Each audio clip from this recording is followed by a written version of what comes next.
And look, sunny weather today. That's great. Alright, what did I read today? I guess in terms of sunny weather, it's usually a good time for people to go out if they want to fly their drone and stuff like that.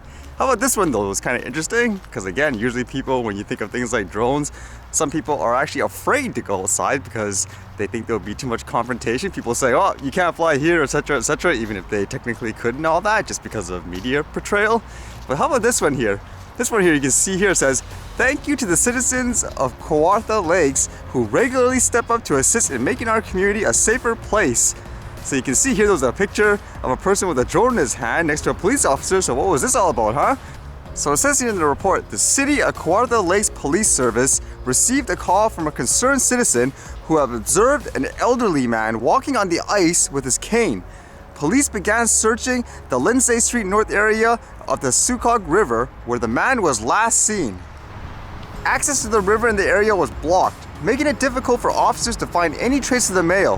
While scouring the area, police spoke with a very helpful community member, Mr. Scott Magach, who was in the area practicing flying his new drone.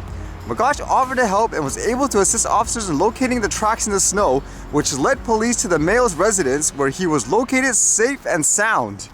How's that, huh? Literally, someone was getting out there to fly just to practice, and then this comes up and hey, I'll help you. And they're like, okay. It says, our mission at the Kawartha Lakes Police Service, we will lead our community in increasing its collective capacity to share responsibility for everyone's safety, security, and well-being. Thank you to the citizens of Kawartha Lakes who regularly step up and assist in making our community a safer place to live, work, and play. What a great story, I thought.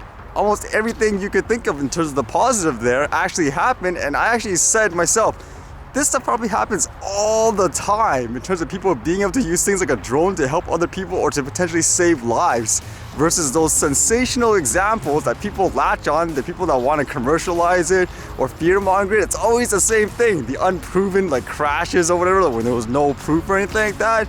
I mean, imagine every time you're stopping people from doing something like this.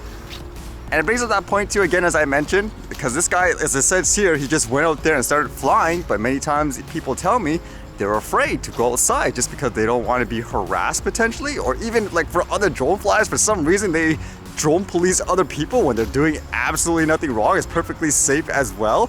I mean, it's up to everyone, in my opinion, to stop fear-mongering this stuff and treat it as normal for the most part. It's not an airplane when people fly. They just get out there, like for some people, they take a picture or a video and they're done.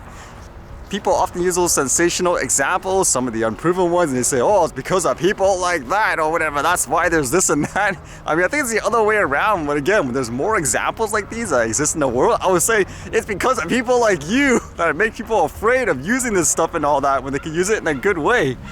And still on the topic of drones, remote ID is still big on the list right now for a lot of people with what happened with places like the US. This one says, Dedrone is first to offer both US and EU drone remote ID capability. And the providers using Dedrone can read remote ID data via our software to ID the drone operator type and location in real time. Yeah, so you can see they have like a demo and stuff like that with the video, which shows you the drones flying, and I guess with your base system or whatever, it'll keep track of who's who, where, their ID, where they are and all that. And as they say here, using Dedrone, security providers will be able to read remote ID data through Dedrone's intelligence software system to identify the drone operator, operator's location, drone type, and drone location in real time. Dedrone's proprietary database of drone activity, drone DNA, automatically references remote ID data as well as identifies any unauthorized or non-compliant drone activity. Will this become a standard? We'll see. It'll just be fascinating to see if this actually works with the variety of quote drones, even toys or self-built ones, because it seems like a lot of the procedures and all that are based on things, for example, like DJI drones, ones that you can buy from the retail shelf and all that.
so many scared squirrels today for some reason.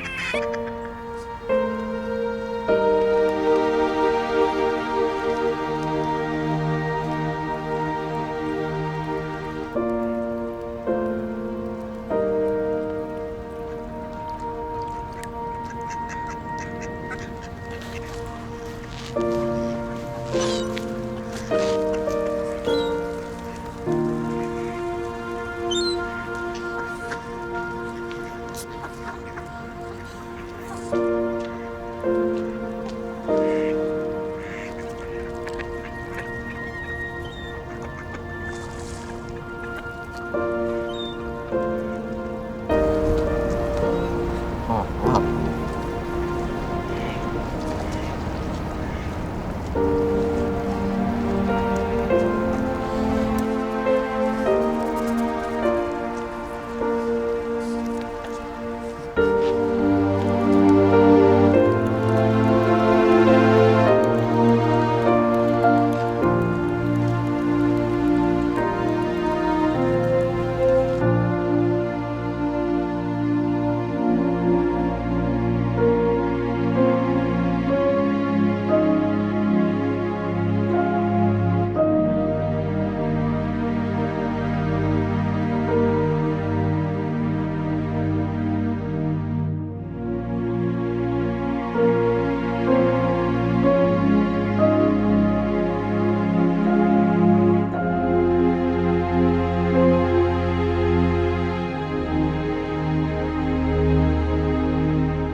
Alright, see you guys later.